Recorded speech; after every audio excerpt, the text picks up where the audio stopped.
where we want to be, we want to make sure that over time, how well you do if you're diagnosed with cancer is not dependent on your postcode.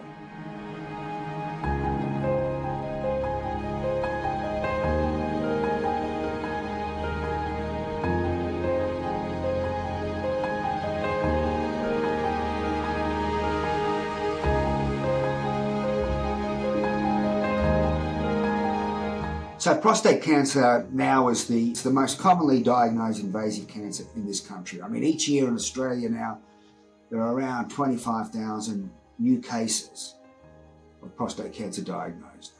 Sadly, in Australia, each year around 3,500 men will die from prostate cancer, and we estimate that today out there are about 250,000 men who have been diagnosed and treated for prostate cancer who are living with that disease. What remains a problem for us here in Australia and abroad is inequity in cancer outcomes, cancer care. Certainly globally, there are inequities.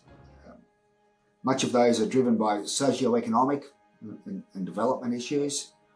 The biggest increases in cancer mortality around the world are appearing in low and middle income countries. Those countries perhaps least equipped, certainly from a financial point of view, to deal with the burden. And we're trying to address that in a global way. I mean, here in Australia, a first world, modern, prosperous, productive, high-tech country, we too suffer from inequities when it comes to cancer care and cancer outcome. Again, much of those are socio-economically driven. Much of those are driven by geography, where we live. And, where we want to be, we want to make sure that over time, how you fare with cancer, is not a product. How well you do if you're diagnosed with cancer is not dependent on your postcode. It's dependent on, the care and treatment you get close to home. It's available and it's accessible. In Australia, with prostate cancer, our regional, brothers, fathers, uncles, sons, if they get diagnosed with this disease, they're 24% more likely to die from it than someone who lives in an urban setting. Now, that's a figure that we can't let stand. We must address this. And if it was straightforward and simple, we would have had the answer by now. It's complex, it's layered.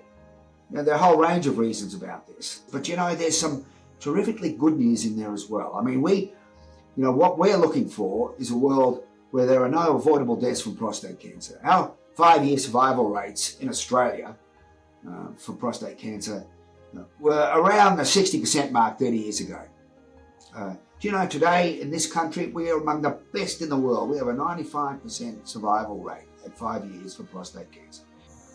New technologies have such a vital role to play. Things we can deliver virtually, for sure, but also technologies and the work that is happening through Telix, where they can be actually, generated locally in regional areas to provide that service, and that access in communities, in local communities, can only make a difference, a profound difference over time. Which in many ways are going to help us address inequities, which in many ways are going to allow us to ensure that every man, no matter where they are, men will have access to world-leading, cutting-edge diagnostics and treatments as a consequence of breakthroughs that are being made in radiopharmaceuticals. September is Prostate Cancer Awareness Month. We need to raise awareness.